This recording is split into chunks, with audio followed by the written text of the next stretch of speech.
поиск надежных решений. Здесь, где ничто невозможно. В общем, тут место, где все до невозможности сложно. Поиск надежных решений. Здесь, где ничто невозможно. В общем, здесь место, где все до невозможности сложно.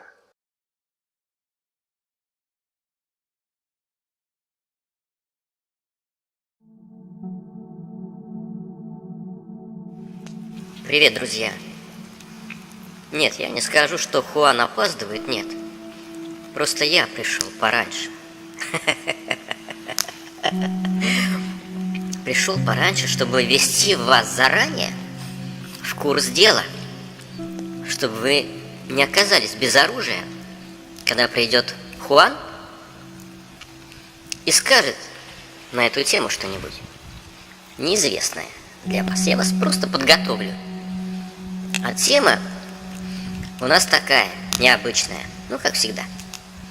Заклинание ночного ветра. Как говорил Хуан, и говорит сейчас, я надеюсь, но мы это услышим, ни один монах не выйдет в ветреную погоду без головного убора, а уж ночью и подавно. Ведь именно ночью дуют колдовские ветры. Эти ветры питаются мыслями спящих людей. Днем мы контролируем свои эмоции, соблюдаем этикет, следим за речью и желаниями. А ночью, когда человеческая сущность прячется в плотском мире, эти эмоции и желания обретают полную свободу и начинают осуществляться. Их цели определены еще днем, а ветер – прекрасное средство для транспортировки. Ночной ветер полон тайных желаний. Он может быть жесток и невероятно смертельно завистлив. Именно по ночам совершается большинство нехороших действий. И если вы встали на пути ночного ветра, то те желания, которые он несет, могут осесть на вашем теле. Опасность. Он несет ощущение опасности. Этот страх имеет основание. Лучше не испытывать судьбу. И если уж пришлось встать на пути ночного ветра, то, выйдя из дома, произнесите какое-нибудь заклинание. Определенных слов заклинания не существует, так как слишком много разных сил может скрываться под обычным дуновением ночного ветерка. От каждого порыва нельзя защититься. Тысячи сознаний, засыпая, оставили до утра свои мысли на волю ночного ветра. Эти мысли создали несовершенное сознание, и именно поэтому наполнен нехорошими идеями. Вы можете использовать любой, даже самый старый заговор, как защиту от всякого зла. Главное, чтобы это давало вам спокойствие. Главное, чтобы вы могли наслаждаться ночным ветром. Все, что чуждо и негативное, должно пройти мимо вас. Пусть этот заговор принесет вам спокойствие, душевное равновесие. Главное, чтобы заговор приводил вас в уравновешенное состояние перед сном. Я уж не знаю. Ну, сейчас мы спросим у Хуана закрывать нам форточки, окна, если за окном сильный ветер. А может, не надо? А вот и Хуан. Привет, Хуан. Я пришел пораньше разжечь костер. Тут я вот думаю по поводу ночного ветра. Конечно, это все шутки какие-то, да прибаутки. А что ты взял, что это шутки-то? Да, ну. Никаких шуток Значит, нет. все-таки это серьезно ночной ветер. Конечно, серьезно. Почему нет? И потом, это же ведь мы основываемся не только на своих каких-то личных чувствах, желаниях там или понятиях о ночном ветре, как говорил Кастанеда, что никакого ночного ветра не бывает. По сути, это действие какой-то силы происходит в ночное время особенно. А как такового ветра не бывает ночью. Ветер только днем. А то, что ночью, это что-то нечто необъяснимое на уровне силы. И потом, как уже и раньше всегда говорил, что ни один уважающий себя монах в вечернее время после заката солнца, если на улице очень сильный ветер, никогда не выйдет на улицу.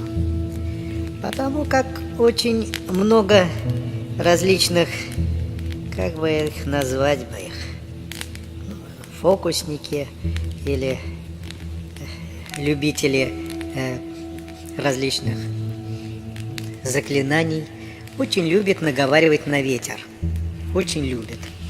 И, конечно, после захода солнца любые заклинания, которые люди направлены на то, чтобы кому-то навредить, они обретают определенную, так сказать, силу.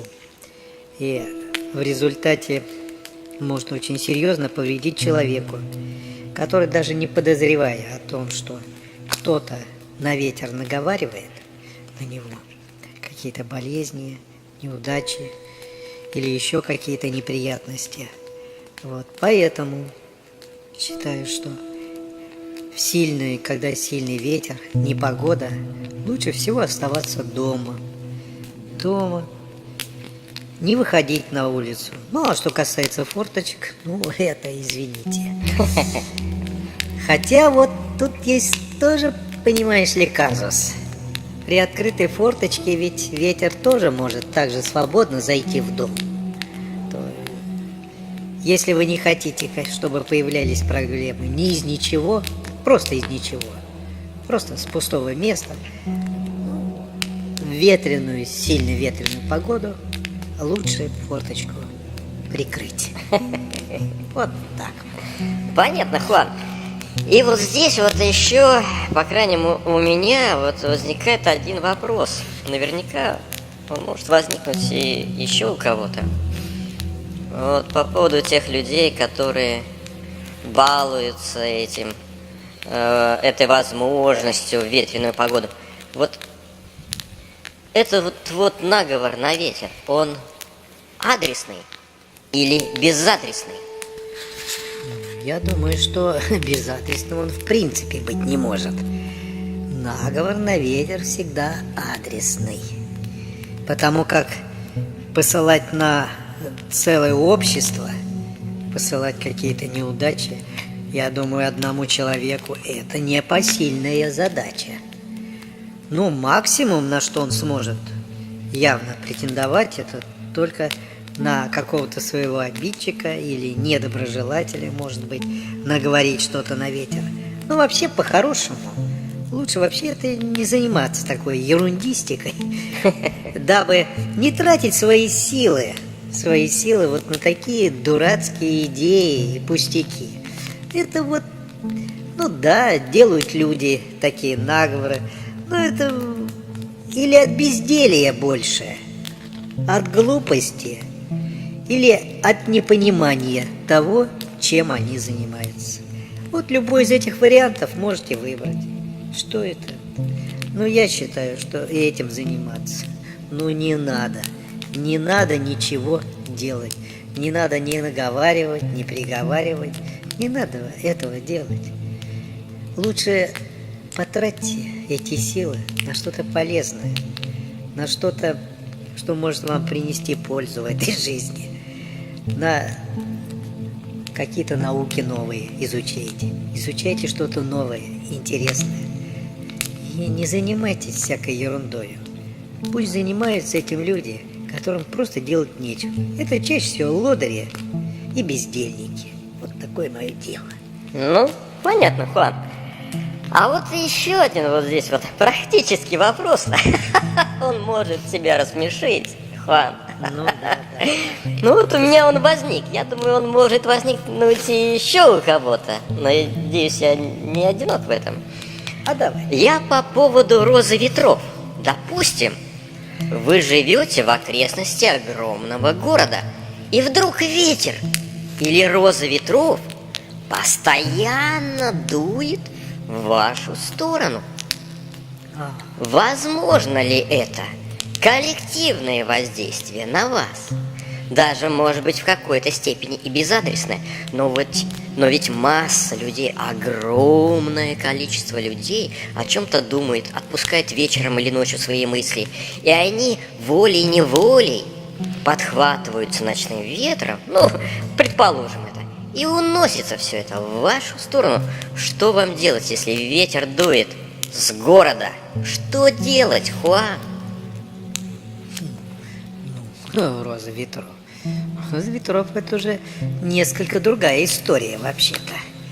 Это не просто какой-то ночной ветер, который, как мы уже говорили, имеет определенное магическое предназначение. Вот. А роза ветров — это очень серьезно. Вот. Даже у Кастанеды есть вот интересные такие, как бы это сказать, практические, так сказать, навыки, что ли, практические предпосылки, практические указания по этому делу как раз. Дело в том, что, например, у каждого человека есть определенная своя собственная роза ветров.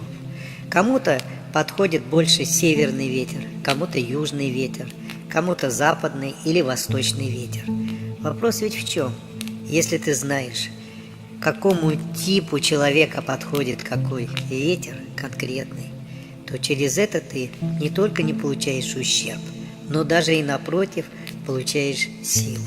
В одной из книг Карлоса Кастанеды как раз об этом в точности и упоминается, когда одна из героинь его работ, ведьма, чтобы набраться сил, вот, она выходила в поле, раздевалась и стояла на ветру, набиралась сил.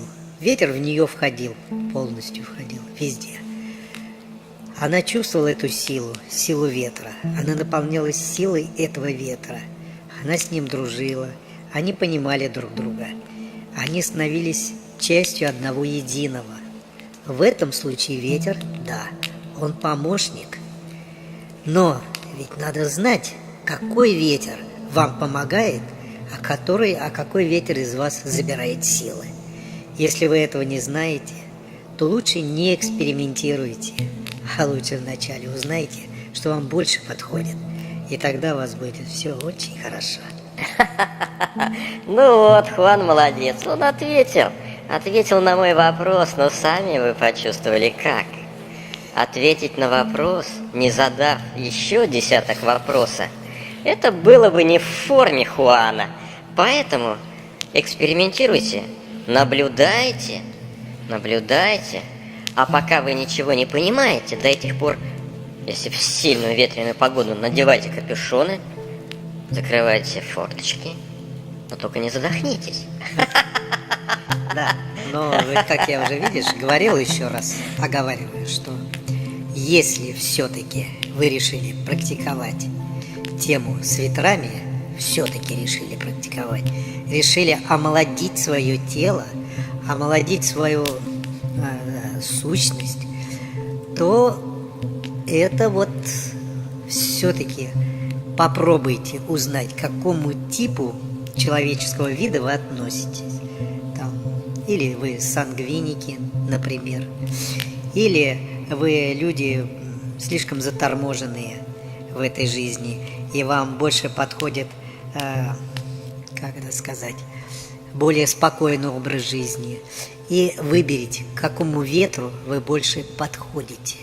Как только вы это поймете, что вот именно вот этот ветер вам как-то приятен, вы его чувствуете, и он как-то вот внутренне вас наполняет, тогда вперед.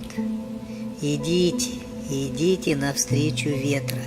Но помните, есть один маленький нюанс, о котором надо всегда помнить. Ветер, он не любит одежду, чтобы вы об этом всегда помнили. Так что вот это единственный нюанс, о котором надо тоже помнить. Ну, а все остальное вы сами поймете дальше, на месте. Спасибо, Хуан. Поэтому наблюдайте, не спрашивайте совета ни у каких специалистов. Почему?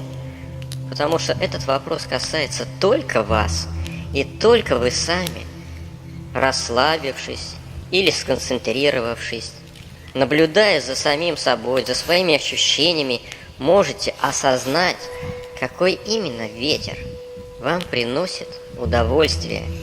И открывайтесь и силу, и открывайтесь этому ветру, как сказал Хуан, полностью можете ему довериться. Ну, а мы с Хуаном, тут у нас чай опять вскипел.